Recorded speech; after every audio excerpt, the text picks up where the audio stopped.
and welcome. We got Dr. Neel Shah, who's an orthopedic surgeon specializing in minimally invasive spine surgery. Dr. Shah is on staff at NYU, but in private practice at New York Center for Spinal Disorders, right? Yep. And with locations in Upper East Side and Flatiron. So we're very lucky to have Dr. Shah today. We've already done a video talking about the difference between disc replacement, cervical disc replacement specifically, and cervical fusion. But today we're really going to talk about the actual procedure. So I'm really excited to learn about how it's done surgically. What are we doing anatomically? So Dr. Shah, take it away. Hey, Matt, thanks for having me. I love talking about disc replacement. It's a passion of mine. I think it's been an amazing advancement in the field of spine surgery over the last 10 years. And I love talking about it because I love doing it. So let's jump right in. So first thing first, when we talk about the cervical spine, which is your neck, that includes in terms for disc replacement specifically, that includes your C3 down to your C7 bone. So it's a disc between those bones. Discs are labeled with two numbers because they're between two bones. So you've got your C3-4 disc, which are between your 3 and 4 bones, and then it goes down that way. The most common levels that we do disc replacements are at C4-5, C5-6, and C6-7. Some of the indications are in terms of insurance are they only allowed us to do 2 levels at a time. And so that can become an issue if you have more than 3 levels of disease, but we can talk about that at a later time. Let's talk about how we do it. So in terms of the cervical spine, we have something called the spinal cord that sits in the spinal canal. And so if you have a disc herniation, and I'm going to use a lumbar model, but it's a little bit better.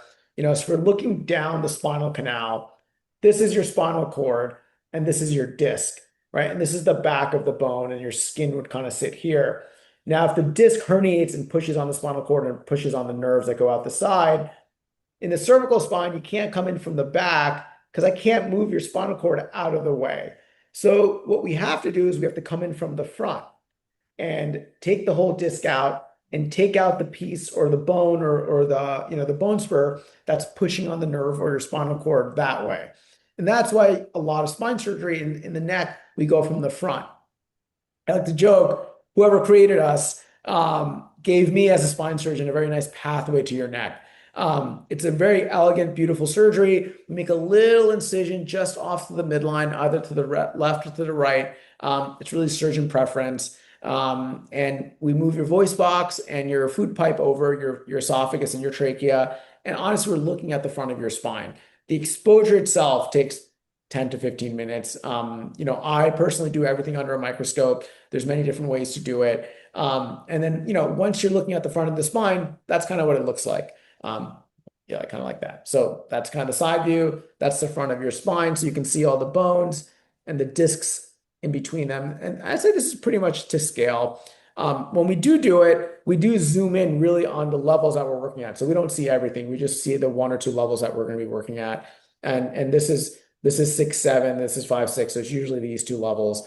And then what we do is we take the whole disc out. I wish I could just take it out and put it back in, but I can't. So we take it out piecemeal. So we have curettes and a drill or a Dremel, and we take out the whole disc. Using a microscope, I can then zoom in to where the spinal cord and the nerves live and use special tools to kind of open up those areas. Once we've done that, we go on to trialing. I do some bony work to make sure the disc replacement can sit well on the bone. And then we use a trial. And then everyone's a different size. So we have different sizes, in terms of height, but as well as width and depth. So I usually will get a CAT scan before surgery, so I have an idea of what size the patient's going to be. And I'd say about 80% of the time it fits. But about 20% of the time I can go bigger or smaller just because of what it looks like when I get in there. And we put a trial in, we get x-rays in the operating room called fluoroscopy. It's kind of a live x-ray that we do in the operating room to make sure it fits well. And then once we have a trial or a size that fits well, we take out the trial itself and we open the implant sterilely on the back table and we put it in. With the disc replacement, you're done. The disc starts working immediately. We close everything up. The patient wakes up, and they usually go home the next day, the same day or early the next morning. I want them to move their neck immediately. Matt, just as you know, when you take care of patients with knee replacements or hip replacements, you start moving them post-op day zero, the same day from surgery. Same thing with the neck. I want them to start doing gentle ranges of motion. They're usually wearing a little collar just for comfort for a couple days, but not mandatory. And so that's a disc replacement. A fusion, very similar up until the point of trialing. So we do the same thing. We take the disc out, we decompress the nerves, and then instead of putting a device that moves like a disc replacement, we actually put in a metallic or a plastic cage that keeps the two bones apart and put a little plate on the front with screws to hold it in place while the fusion occurs. And that's why with the fusion, when you wake up, you have to wear a collar because we want you to be still to allow that fusion to occur. And that fusion, unfortunately, takes 6 to 8 months to really be mature. So you can kind of already see how much faster you can recover from a disc replacement versus a fusion. Yeah, that was really clear, really helpful to visualize. But yeah, so we talked about the different indications about, why you could do a fusion versus disc replacement, and a lot of we talked about our overlapping patients, so we can have these very similar approaches to fix the same thing. But we have this minimally invasive disc replacement that has motion preservation and whatnot. We talked a lot about that in our other video. But learning about the mechanics about it, it looks like it's not very invasive. An anterior approach, you got a nice clean pathway. It's a very, very small incision. That's what a lot of people are concerned about when we talk about the surgical procedure. We see these, right after in surgery, and patients have good motion. They have a tiny little scar. Like it's a great procedure. People don't, used to think about these disc replacements as something a little bit more intimidating, I think, than they are, right? Yeah, yeah, and there are a couple of touch points that I do like to talk about in terms of and getting a little bit more technical, but I think it's important to understand, and this may lead into our other segment about what to ask surgeons is, a disc replacement is a little bit more technically challenging. One of the biggest reasons is when you do a fusion, you can see how tall those discs are. When you do a fusion, you're actually going to over distract and kind of make the patient taller. I wish I can have that surgery sometimes. But you're going to put, most discs are somewhere between 5 and 6 millimeters in a human. And so with a fusion, you're usually going to put in a 7 or 8 millimeter prosthesis. So that's really going to open up the space.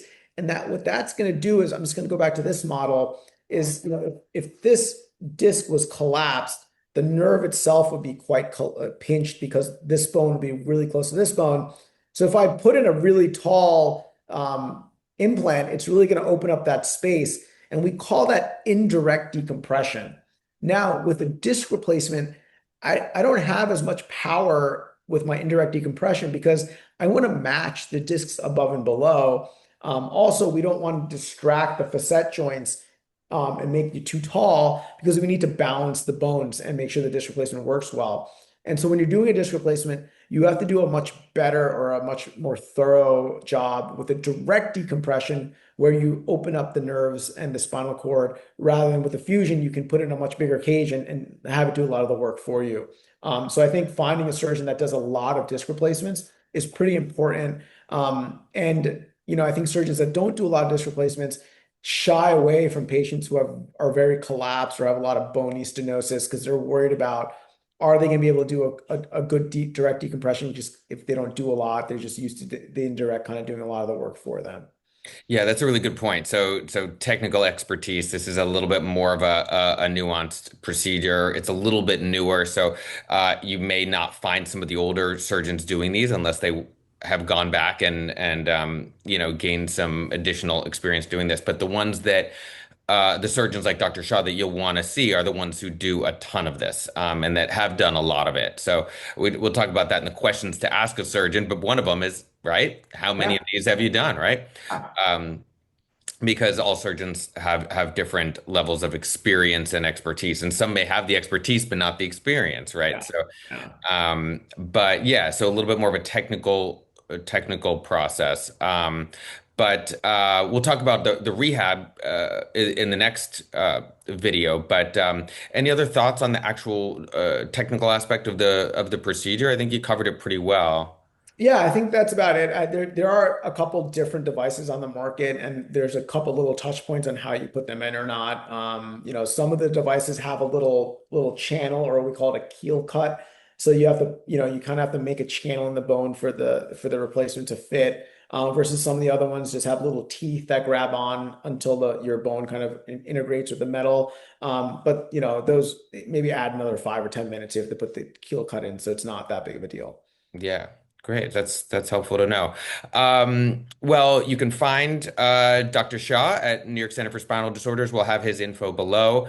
I'm Matthew Rome. I'm the founder of Equilibrium Physical Therapy, also on the Upper East Side. So we will continue shortly, and we'll chat a little bit more about rehab guidelines, post-operative precautions, and the last thing is, how long does the surgery take you? We forgot to ask that. Oh yeah, it's a great question. Yeah.